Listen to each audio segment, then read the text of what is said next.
આપણે આજે chapter number 1 પૂરું થશે। દાખલા નંબર 7 લઈએ। સાંભળજો, દાખલા નંબર 7। દાખલા નંબર 7 એટલે ભૂલ સુધારણાનો દાખલો। ધ્યાન રાખજો, છઠ્ઠો, સાતમો અને આઠમો દાખલો તમારો ભૂલ સુધારણાનો છે, ધ્યાન રાખજો। ત્રણેય દાખલા ભૂલ સુધારણા, પણ છઠ્ઠો દાખલો ભૂલ સુધારણા વાળો ખરો। યાદ કેવી રીતે રાખવાનો? સાચું પ્રમાણ અને ખોટા પ્રમાણ। હવે સાતમો દાખલો ભૂલ સુધારણાનો કયો? નામ બોલું છું। સાતમો દાખલો ભૂલ સુધારણાનો મૂડી પર વ્યાજ ગણવાનું રહી ગયું એ, અને આઠમો દાખલો ભૂલ સુધારણાનો ખરો ઉપાડ પર વ્યાજ ગણવાનું રહી ગયું એ। ત્રણ ભૂલ સુધારણાના દાખલા ફરીવાર બોલું। સાતમો, છઠ્ઠો દાખલો સાચું પ્રમાણ અને ખોટું પ્રમાણ આપ્યું હોય એ। સાતમો દાખલો ભૂલ સુધારણાનો મૂડી પર વ્યાજ ગણવાનું રહી ગયું એ, અને આઠમો દાખલો ઉપાડ પર વ્યાજ ગણવાનું રહી ગયું। આ રીતે યાદ રખાય ત્રણેય ભૂલ સુધારણા। ચલો, છઠ્ઠો ગઈ વખત પતી ગયો। છઠ્ઠાનો ફરીવાર નિયમ બોલી જાઓ। સાચા પ્રમાણમાંથી ખોટા પ્રમાણનો નફો બાદ કરવા વાળો દાખલો। ચલો, સાતમો, રામ, રહીમ અને ઈસુ એક પેઢીના ભાગીદાર છે। વિદ્યાર્થી મિત્રો ધ્યાન રાખજો, અહીંયા નફા નુકસાનનું પ્રમાણ નથી આપ્યું, ધ્યાન રાખજો। આગળ 1/4/2016 ના રોજ તેમની મૂડી 60,000, 40,000 અને 50,000 છે। અંડરલાઈન કરજો। વર્ષને અંતે નફાની વહેંચણી કર્યા પછી માલુમ પડ્યું કે મૂડી પર 6% વ્યાજ આપવાનું રહી ગયું। ભૂલ સુધારણા નોંધ લખો। જો રકમ વાંચો એટલે રીત ખબર પડી જાય। મેં અંડરલાઈન કરવાની કહી એ રીતનું નામ છે કે 6% મૂડી પર વ્યાજ ગણવાનું રહી ગયું। હવે સાંભળજો, નિયમ બોલો। મૂડી પર વ્યાજ, પેમ્ફલેટમાં નિયમ લખેલો છે। મૂડી પર વ્યાજ ગણવાનું રહી જાય, મૂડી પર વ્યાજ ગણવાનું રહી જાય। યાદ રાખજો નિયમ, મૂડી પર વ્યાજ ગણવાનું રહી જાય તો એટલો નફો ઘટાડવાનો, અને ઉપાડ પર વ્યાજ ગણવાનું રહી જાય તો એટલો નફો વધારવાનો। ધ્યાન રાખજો, ફરીવાર નિયમ બોલું। મૂડી પર વ્યાજ ગણવાનું રહી જાય તો નફો ઘટાડવાનો, અને ઉપાડ પર વ્યાજ ગણવાનું રહી જાય તો નફો વધારવાનો। ધ્યાન રાખજો। દાખલા નંબર 7 ફરીવાર બોલું, નિયમ લખેલો છે પેમ્ફલેટમાં। મૂડી પર વ્યાજ ગણવાનું રહી જાય તો નફો ઘટાડવાનો, ઉપાડ પર વ્યાજ ગણવાનું રહી જાય તો એટલો નફો વધારવાનો। કેવી રીતે? આ નિયમ બોલ્યો કેવી રીતે? જો ત્રણ ભાગીદાર છે, રામ, રહીમ અને ઈસુ। રામ, રહીમ અને ઈસુ ત્રણ ભાગીદાર છે। વિદ્યાર્થી મિત્રો, પહેલું લખું નફા નુકસાનનું પ્રમાણ આપ્યું નથી એટલે 1:1 થાય। નફા નુકસાનનું પ્રમાણ આપ્યું નથી એટલે 1:1 થાય। હવે દાખલો શરૂ થયો। જુઓ વિદ્યાર્થી મિત્રો, તમને મૂડી આપી, જુઓ તારીખ ઉપરથી ખબર પડે આને શરૂની મૂડી કહેવાય। મૂડી આપી છે, કેટલી આપી છે? રામની 60,000, જો લખો છું, રહીમની 40,000 અને ઈસુની મૂડી 50,000। હવે દાખલામાં 6% મૂડી પર વ્યાજ આપવાનું રહી ગયું। તમે વિચારો, મૂડી પર વ્યાજ, યાદ કરો વાર્ષિક હિસાબ લોજિકથી। મૂડી પર વ્યાજ વાર્ષિક હિસાબમાં નફા નુકસાન ખાતામાં લખવાનું રહી ગયું। વિચારો, મૂડી પર વ્યાજ નફા નુકસાન ખાતામાં લખવાનું રહી ગયું એટલે એટલો ખર્ચો ઓછો લખાયો એટલે નફો વધે। તો આપણે એ ભૂલ સુધારવી હોય, નફો ઘટાડવાનો। મેં હમણાં નિયમ કીધો, મૂડી પર વ્યાજ ગણવાનું રહી જાય તો નફો ઘટાડવાનો। આ કારણથી કેટલું મૂડી પર વ્યાજ? જો હું લખું, મૂડી પર વ્યાજ કેટલા ટકા કીધું છે? 6%। આના 6% કરો, 3600 રૂપિયા આવે। આના 6% કરો, 2400 રૂપિયા આવે। આના 6% કરો, 3000 આવે। ફરીવાર તમને મૂડી આપેલી લખી, મૂડી પર વ્યાજ 6% ગણવાનું રહે। આના 6% 3600 આના 6% 2400, આના 6% 3000. એનો મીનિંગ શું? કુલ આટલા રૂપિયા મૂડી પર વ્યાજ ગણવાનું રહી ગયું. કુલ એટલે આ ત્રણેયનો સરવાળો. જુઓ 3 ને 2 5 ને 6, કુલ 9000 રૂપિયા મૂડી પર વ્યાજ ગણવાનું રહી ગયું. વિદ્યાર્થી મિત્ર, કુલ 9000 રૂપિયા મૂડી પર વ્યાજ ગણવાનું રહી ગયું. આ તમારો નફો કહેવાય. આટલા રૂપિયા નફો ચોપડે વધારે લખાયો, એટલા રૂપિયા નફો ઘટાડી દો. એટલે અહીંયા માઈનસ નફામાં ઘટાડો આપું. કેટલા રૂપિયા? 9000 રૂપિયા. હવે નફો છે એટલે નફા નુકસાનના પ્રમાણમાં વહેંચાય 1:1:1. ફરીવાર કુલ આટલા રૂપિયા નફો ઘટાડવાનો છે 9000 રૂપિયા. 9000 ક્યાંથી આયા? આ ત્રણેયનો સરવાળો 9000. આટલા રૂપિયા તમે અહીંયા નફો ઘટાડો. પ્રમાણ 1:1:1 સરખે ભાગે વહેંચું. સરખે ભાગે વહેંચું 9000 ને એટલે 1/3 ગુણ્યા 9000, 1/3 ગુણ્યા 9000, 1/3 ગુણ્યા 9000 એટલે આના ભાગે 3, આના ભાગે 3, આના ભાગે 3. યાદ કરો, મેં છઠ્ઠા દાખલામાં કીધેલું નફો ઘટાડવાનો છે. આ બંનેમાં સાઈન લખવાની. મેં છઠ્ઠા ભૂલ સુધારણા હોય ને ત્યારે આ બંનેમાં સાઈન આપવી જોઈએ. જો અહીંયા નફો ઘટાડવાનો એટલે આની સાઈન માઈનસ. ફરીવાર આ નફો ઘટાડવાનો છે એટલે આ સાઈન માઈનસ, આ સાઈન માઈનસ, તો આ શું કરી દેવાની? પ્લસ. યાદ રાખજો. હવે જવાબ આવ્યો. જુઓ, ભૂલ સુધારણા આવે એટલે તફાવત આવે. ભૂલ સુધારણા આવે એટલે તફાવત આવે. ચલો 3600 પ્લસ જવાબ મોટાની નિશાની મુકાય. મોટાની નિશાની અહીંયા કેટલો જવાબ આવે? મોટાની નિશાની પ્લસની 600 આવશે. ચલો અહીંયા મોટાની નિશાની કઈ? માઈનસ. કેટલા આવશે? 600. અહીંયા જવાબ 0. ચલો હવે ભૂલ સુધારણા આમનોંધ. ભૂલ સુધારણા આમનોંધ. વિદ્યાર્થી મિત્ર, મેં તમને કહેલું એક આમનોંધ હોય તો પણ ખાના બનાવવાના. વિદ્યાર્થી મિત્ર, તારીખ, વિગત, ફાફા, ઉધાર રૂપિયા, જમા રૂપિયા. મેં કહેલું તમને માઈનસ હોય એ ઉધાર થાય અને પ્લસ હોય એ જમા. હવે કાયમ માટે યાદ રાખજો, એકાઉન્ટ અને ગણિત વચ્ચેનો સંબંધ. માઈનસ એટલે ઉધાર, પ્લસ એટલે જમા. જો માઈનસ કોણ છે? રહીમ. એટલે અહીંયા લખું રહીમના મૂડી ખાતે ઉધાર 600 પ્લસ કોણ છે? રામ. તે રામના મૂડી ખાતે 600. બાબત છે ભૂલ સુધારણા નોંધ કરી તેના. ફરીવાર વિદ્યાર્થી મિત્ર, ફરીવાર દાખલાનું નામ ભૂલ સુધારણા. એમાં કયો? મૂડી પર વ્યાજ ગણવાનું રહી ગયું. જો પહેલા નફા નુકસાનનું પ્રમાણ નથી આપ્યું, નફા નુકસાનનું પ્રમાણ નથી આપ્યું એટલે 1:1:1. દાખલામાં મૂડી આપી છે 6% મૂડી પર વ્યાજ ગણવાનું રહી ગયું.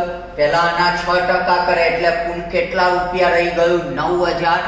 જેટલા મેં નિયમ કીધો, મૂડી પર વ્યાજ જેટલું ગણવાનું રહી ગયું એટલો નફો ઘટાડો. એટલે જુઓ 9000 રૂપિયા નફો ઘટાડો. નફો એટલે નફા નુકસાન પ્રમાણમાં વહેંચાય.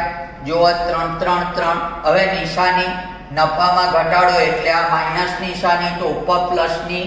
તફાવત શોધી નાખો. તફાવતમાં માઈનસ હોય ઉધાર થાય, પ્લસ હોય જમ. એ જ વસ્તુ વિદ્યાર્થી મિત્ર આ મૂડી પર વ્યાજ વાળો હતો, હવે આવે છે ઉપાડ પર વ્યાજ વાળો. જો દાખલા નંબર 8. વિદ્યાર્થી મિત્ર, દાખલા નંબર 8 રકમ વાંચું છું. સેમ વસ્તુ ધ્યાન રાખજો. લતા, ગીતા અને પ્રવીણ એક પેઢીના ભાગીદાર છે. જુઓ અહીંયા નફા નુકસાનનું પ્રમાણ બી આપ્યું નથી. અહીંયા જુઓ નફા નુકસાનનું પ્રમાણ નથી આપ્યું. લતા, ગીતા અને પ્રવીણ એક પેઢીના ભાગીદાર છે. નફાની અંડરલાઈન કરજો. નફાની વહેંચણી કર્યા પછી માલુમ પડ્યું કે ઉપાડ પર વ્યાજ 2700, 1200 અને 1500 ગણવાનું રહી ગયું. જો અંડરલાઈન કરી ઉપાડ પર વ્યાજ ગણવાનું રહી ગયું. ભૂલ સુધારણા નોંધ લખો. જો વિદ્યાર્થી મિત્ર દાખલા નંબર 7 માં મૂડી પર વ્યાજ ગણવાનું રહી ગયેલું. દાખલા નંબર 8 માં ઉપાડ પર વ્યાજ ગણવાનું રહી ગયું છે. ચલો દાખલો શરૂ કરીએ. લતા, બીજો ભાગીદાર ગીતા અને ત્રીજો ભાગીદાર છે પ્રવીણ. ચલો જુઓ, નફા નુકસાનનું પ્રમાણ વિદ્યાર્થી મિત્ર નથી આપ્યું, 1:1:1. હવે જુઓ વિદ્યાર્થી મિત્ર, આગળના દાખલામાં મૂડી પર વ્યાજ આપણે શોધ્યું હતું. આ દાખલામાં ઉપાડ પર વ્યાજ તૈયાર આપી દીધું. જુઓ, આનું 2700, આનું 2700, આનું ઉપાડ પર વ્યાજ 1200 અને આનું ઉપાડ પર વ્યાજ 1500. ચલો ખાના દોર દો એટલે તમારે વધારે ક્લિયર થાય. ફરીવાર નફા નુકસાનનું પ્રમાણ નથી આપ્યું, 1:1:1. ઉપાડ પર વ્યાજ જુઓ તૈયાર આપ્યું. ચલો હવે નિયમ બોલો. મેં તમને કહેલું મૂડી પર વ્યાજ ગણવાનું કે તો નફો એટલો ઘટાડવાનો, ઉપાડ પર વ્યાજ ગણવાનું કે તો એટલો નફામાં વધારો કરવાનો. કેટલો? જેટલું ઉપાડ પર વ્યાજ હોય એટલું. 5400, આ ત્રણેયનો સરવાળો 5400. આટલો નફામાં વધારો કરું. કેટલા રૂપિયા? 5400. પ્રમાણ શું છે નફા નુકસાનનું? 1:1:1. 5400 ને 3 સરખે ભાગે 1/3 ગુણ્યા 5400, 1/3 ગુણ્યા 5400, 1/3 એટલે 3 સરખા ભાગ 1800 થશે. ચલો હવે નિશાની મૂકીએ. નફામાં વધારો કરવાનો. વધારો એટલે અહીંયા પ્લસ આવે. નફામાં વધારો એટલે અહીંયા પ્લસ. જો અહીંયા પ્લસ તો અહીંયા માઈનસ. ચલો તફાવત શોધીએ. આપણે તફાવતમાં જુઓ, પહેલામાં મોટાની નિશાની 2700 માંથી 18 જાય 900. ચલો આમાં મોટાની નિશાની પ્લસ 1200 અને 1800 600 થાય કે ના થાય? ચલો આમાં મોટાની નિશાની પ્લસ 300. જુઓ ગોઠવણી થઈ ગઈ. એકાઉન્ટમાં મેં તમને નિયમ કહેલો, માઇનસ હોય એ શું થાય? ઉધાર. પ્લસ હોય એ શું થાય? જમા. જુઓ ભૂલ સુધારણા આમનો જ. ચલો ભૂલ સુધારણા આમનો જ લખું. તારીખ, વિગત, ખાપા બરાબર, ઉધાર રૂપિયા, જમા રૂપિયા. ચલો આમનો જ. માઇનસ હોય ઉધાર. લતાના મૂડી ખાતે ઉધાર 900, તે ગીતાના મૂડી ખાતે 600, તે પ્રવીણાના મૂડી ખાતે 300 થઈ ગયું. અને બાબત છે શું? બાબત જે આગળ લખી હતી એ ભૂલ સુધારણા નોંધ કરી તેના. ફરીવાર વિદ્યાર્થી મિત્રો અહીંયા ધ્યાન. જુઓ આપણે આગળનો દાખલો કર્યો, મૂડી પર વ્યાજ ગણવાનું રહી ગયું. આ દાખલો ગણ્યો, ઉપાડ પર વ્યાજ ગણવાનું રહી ગયું. બંને દાખલા બોર્ડ ઉપર છે. જુઓ 3 ભાગીદાર આપ્યા, નફા નુકસાનનું પ્રમાણ નથી આપ્યું એટલે 1:1:1. આગળના દાખલામાં મૂડી પર વ્યાજ નતું આપ્યું, અહીંયા ઉપાડ પર વ્યાજ રેડીમેડ તૈયાર આપ્યું છે. મેં નિયમ કીધો ઉપાડ પર વ્યાજ ગણવાનું રહી જાય તો એટલા રૂપિયા એટલે ત્રણેયના સરવાળો 5400 નફો વધારી દો. એટલે જુઓ 5400 રૂપિયા નફો વધાર. 1:1:1 ના પ્રમાણમાં એટલે સરખે ભાગે વહેંચ્યો. હવે નિશાની કરવાનો વારો આવ્યો. નફામાં વધારો એટલે આ પ્લસ તો ઉપર માઈનસ. જવાબ આવી ગયો બરાબર. અને માઇનસ હોય એ ઉધાર થાય, પ્લસ હોય એ શું થશે? જમા. ધ્યાન રાખજો, માઇનસ હોય એ ઉધાર થાય, પ્લસ હોય એ શું થશે? જમા. ચલો અહીંયા ધ્યાન ફરીવાર બંને દાખલામાં કમ્પેરિઝન. આ દાખલો જે મૂડી પર વ્યાજ ગણવાનું રહી ગયું, પણ આ દાખલામાં વિદ્યાર્થી મિત્ર ફેર શું? મૂડી આપી હતી, પછી મૂડી પર વ્યાજ ગણ, અને આ દાખલામાં શું છે? ઉપાડ પર વ્યાજ રેડીમેડ તૈયાર આપ્યું છે. આમાં મૂડી ઉપરથી મૂડી પર વ્યાજ શોધીને વિધિ કરી. આ દાખલામાં શું છે? ઉપાડ પર વ્યાજ તૈયાર આપ્યું, બસ. એટલે આમાં થોડી મહેનત ઓછી છે. આમાં પહેલા મૂડી ઉપરથી મૂડી પર વ્યાજ શોધવું પડે, બંને એક જ વસ્તુ. પરિવાર વિદ્યાર્થી મિત્ર નિયમ બોલી જો. 3 દાખલા ભૂલ સુધારણા વાળા છે. હું 3 વાર બોલું છું.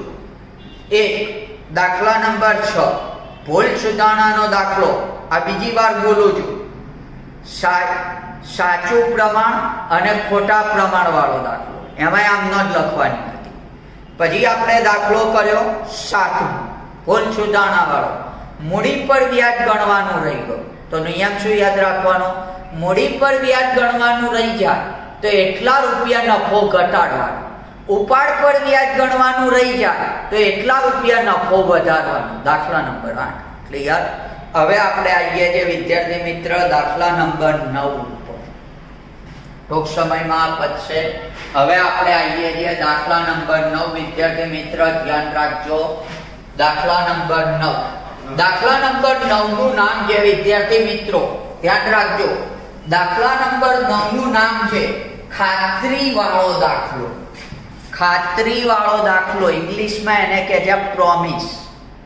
ખાતરી વાળો દાખલો ધ્યાન રાખજો, બહુ સહેલો છે, બોર્ડમાં પણ આવેલો ભૂતકાળ. ખાતરી વાળો દાખલો, દાખલા નંબર 9 લખવું હોય ત્યાં લખી નાખજો. ચલો હું રકમ વાંચું છું. મુકેશ, ધવલ અને વિનોદ એક ભાગીદારી પેઢીના ભાગીદાર છે. મૂડીનું પ્રમાણ 4:2:3 આપેલું છે. એટલે જુઓ વિદ્યાર્થી મિત્ર, નફા નુકસાનનું પ્રમાણ આપ્યું નથી. નફા નુકસાનનું પ્રમાણ આપ્યું નથી. મુકેશને નફામાંથી ઓછામાં ઓછા 35,000 મળશે એવી ખાતરી ધવલ અને વિનોદે આપી. જુઓ આ સેન્ટર. મુકેશને નફામાંથી ઓછામાં ઓછા 35,000 રૂપિયા મળશે એવી ખાતરી ધવલ અને વિનોદે આપી. અંડરલાઈન કરજો, ધવલ અને વિનોદ. એટલે સાંભળો, મુકેશને ધવલ અને વિનોદે ખાતરી આપી, પ્રોમિસ આપી કે તને નફામાંથી 35,000 રૂપિયા મળશે. જો મુકેશને નફામાં 35,000 ના મળે તો ખૂટતી રકમ ખાતરી આપવા વાળો આપશે, એટલે કે ધવલ અને વિનોદ આપશે. એટલે મુકેશને નફામાંથી 35,000 મળવા જોઈએ. જો ના મળે તો ખૂટતી રકમ કોણ આપશે? ધવલ અને વિનોદ. ચલો જોઈએ શું થાય છે. 3 ભાગીદાર છે, મુકેશ, ધવલ અને વિનોદ. અહીંયા ધ્યાન. દાખલા નંબર 9 પેજ નંબર 31. ચલો 3 ભાગીદાર ધવલ,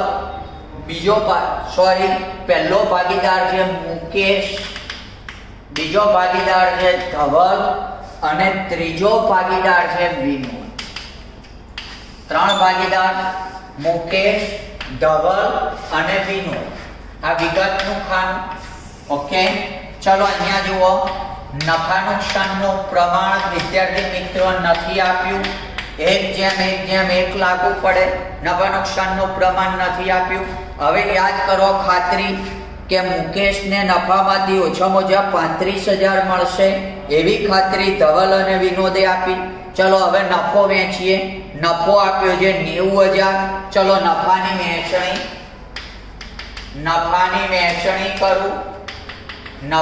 વહેંચણી કરું. કેટલા રૂપિયા નફો વેચવાનો? 90,000. પ્રમાણ આ રહ્યું 1:1:1 એટલે સરખે ભાગે. સરખો આના 3 સરખા ભાગ કરો. 30,000 30,000 30,000 મોઢે કરવાનું. ત્રણેયના ભાગે સરખે ભાગે નફો વેચ્યો 23.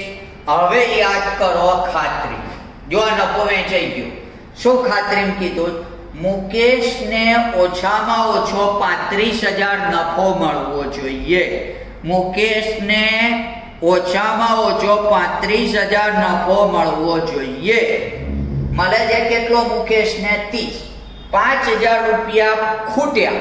એ 5,000 રૂપિયા જે ખૂટ્યા, વિદ્યાર્થી મિત્ર યાદ રાખજો, આને કેટલો નફો મળવો જોઈએ? 35,000, જે મળતો નથી. 5,000 ખૂટ્યા તો કોણ આપશે? ખાતરી આપવા વાળો, એટલે ધવલ આપશે અને વિનોદ આપશે. કયા પ્રમાણમાં? નફા નુકસાનના પ્રમાણમાં, એટલે 1:1.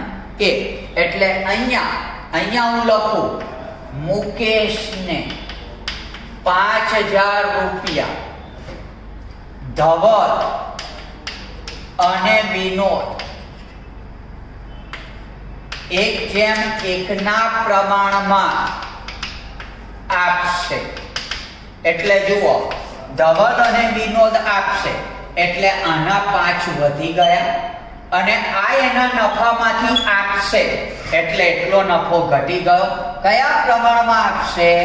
1:1 ના 5,000 રૂપિયા 1:1 ના પ્રમાણમાં આપશે એટલે આ 2500 આપશે.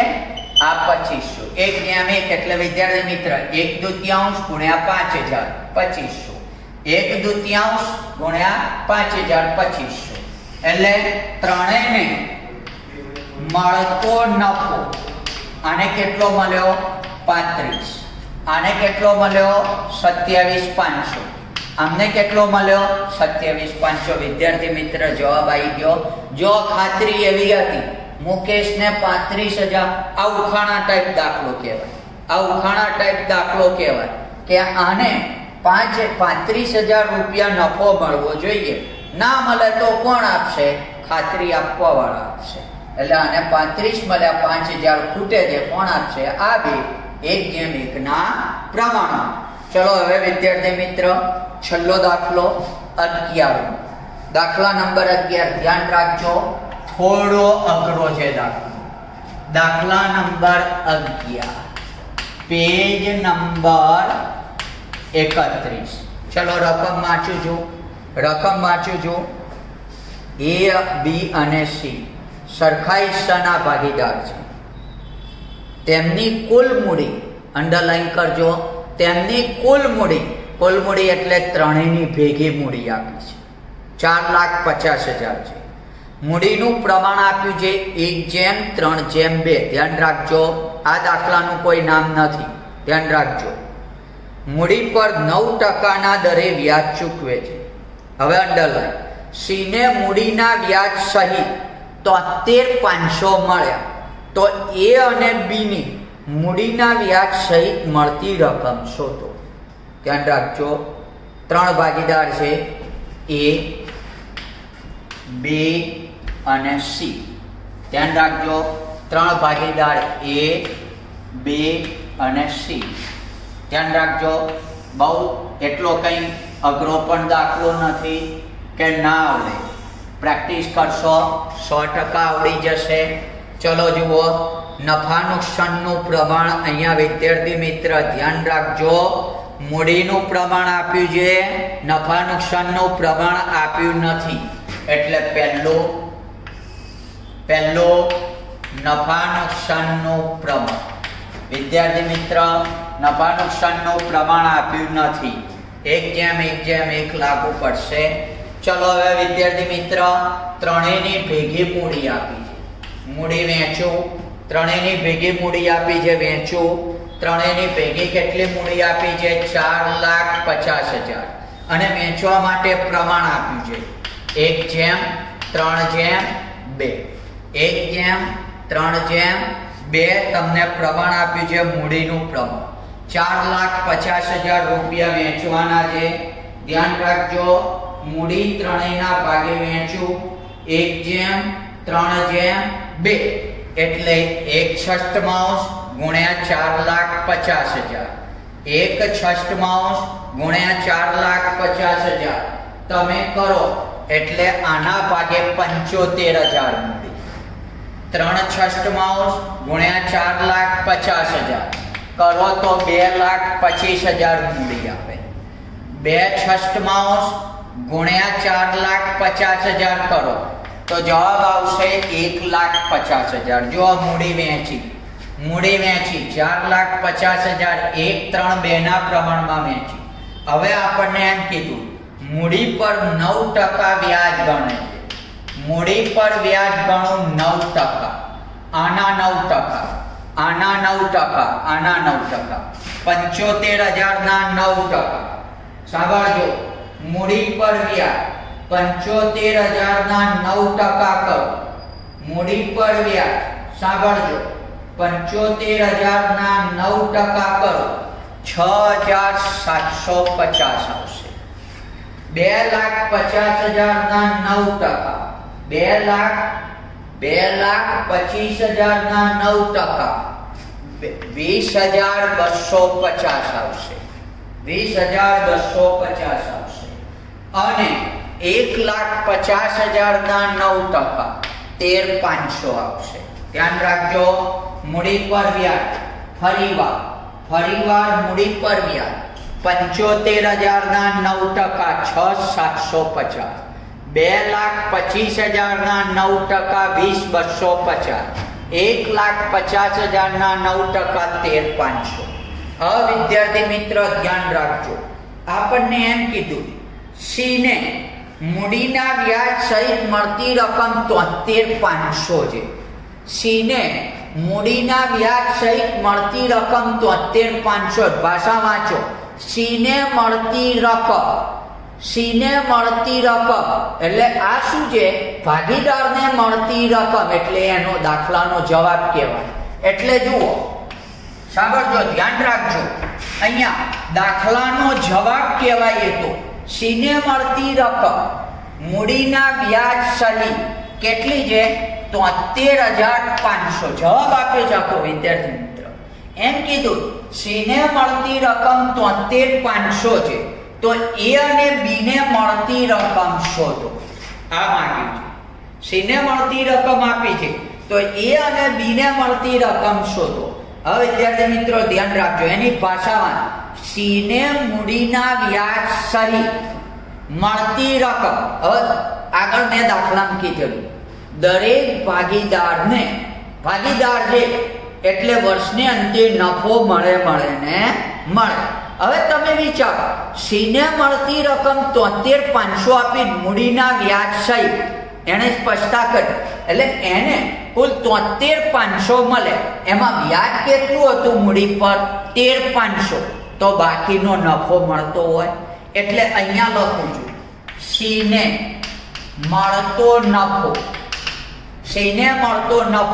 અહીંયા ધ્યાન રાખજો, એરો કરું છું, એને કુલ મળતી રકમ કેટલી? કુલ મળતી રકમ 73,500 છે, એમાંથી મૂડી પર વ્યાજ બાદ કરું, કુલ મળતી રકમમાંથી મૂડી પર વ્યાજ બાદ કરું 13,500। જવાબ આવ્યો, નફો કેટલો આવ્યો? સી ને 60,000। ફરીવાર, સી ને મળતો નફો કુલ કેટલી મળી? 73,500, એમાંથી વ્યાજ આટલું છે, તો આ શું કહેવાય? નફો સી। આ નફો હું અહીંયા લખું 60,000 આવી ગયો। જુઓ, ધ્યાન રાખજો, નફો થઈ ગયો। જુઓ ફરીવાર, સી ને કુલ કેટલા? અંદર સ્પષ્ટ લખ, સી ને મૂડીના વ્યાજ સહિત 73,500 મળે છે। હવે કુલ 73,500 મળે, એમાં વ્યાજ કેટલું હતું? 13,500, તો બાકીનું શું મળતું હોય? નફો। જો આ નફો મેં અહીંયા લખી નાખ્યો, જો સી નો નફો આપ્યો, હવે એક ભાગીદારનો નફો આપ્યો હોય તો બાકીના બધા ભાગીદારનો નફો મળે। અહીંયા ધ્યાન, નફો કયા પ્રમાણમાં વહેંચાય? નફાનો સરના પ્રમાણ। જુઓ, સી ને 1/2 કેટલો નફો મળે? 60। જો અહીંયા સી ને 1/2 કેટલો નફો મળે? 60, તો બી ને 1/2 કેટલો મળતો હોય? 60 જ હોય। ફરીવાર, સી ને 1/2 કેટલો નફો મળે? 60, તો બી ને 1/2 કેટલો મળે? 60, તો એને 1/2 કેટલો નફો મળે? 60 થાય, કારણ કે નફા નુકસાનનું પ્રમાણ સરખું છે। ધ્યાન રાખજો, ફરીવાર સી ને 1/2 કેટલો નફો મળે? 60, તો બી ને 1/2 કેટલો મળે? 60, સી ને 1/2 60, તો એને 1/2 કેટલો મળે? 60। થઈ ગયું ક્લિયર? જો ધ્યાનથી વિડીયો જુઓ તો ક્લિયર થઈ જાય, પદ મૂકવાની અહીંયા જરૂર નથી. જો ગણતરી ક્લિયર કરવી હોય તો અહીંયા ગણતરી કરું. કોનો શોધું છું? બી નો નફો. અહીંયા લખું સી ને, અહીંયા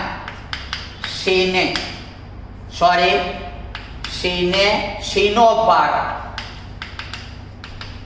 1 હોય તો નફો કેટલો છે? 60,000.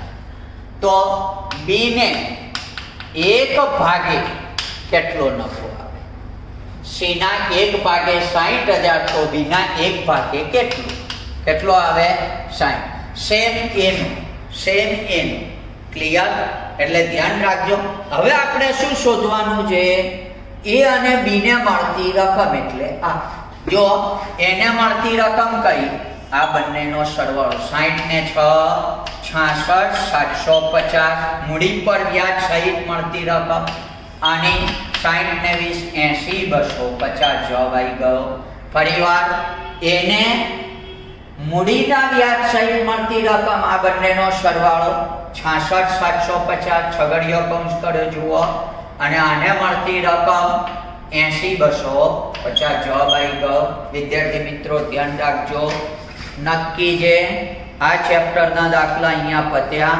વિદ્યાર્થી મિત્ર ધ્યાન રાખજો, આ ચેપ્ટરના 11 દાખલા અહીંયા પત્યા.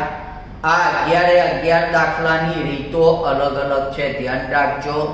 આ દાખલા ભણાઈશ ત્યારે તમને બધી ખબર પડશે, પણ જ્યારે ગણવા બેસો ને ત્યારે દાખલો અડધો પણ નહીં ગણી શકો. એટલે તમને ક્લિયર વાત કરું છું, આ દાખલાની 3 4 વાર પ્રેક્ટિસ કરજો. હવે આ દાખલા પછી વિદ્યાર્થી મિત્ર ચોપડીમાં જોશો ને તો મોટા દાખલા આપ્યા પાછળ 32માં પેજ. મોટા દાખલા છે ને એ વાર્ષિક હિસાબ માટેના. વાર્ષિક હિસાબ કરીશું ને એટલે આ ઓટોમેટિક દાખલા આવડશે. બોર્ડમાં મોટા દાખલા આના આવતા નથી. અહીં મોટા દાખલા કેમ આપ્યા?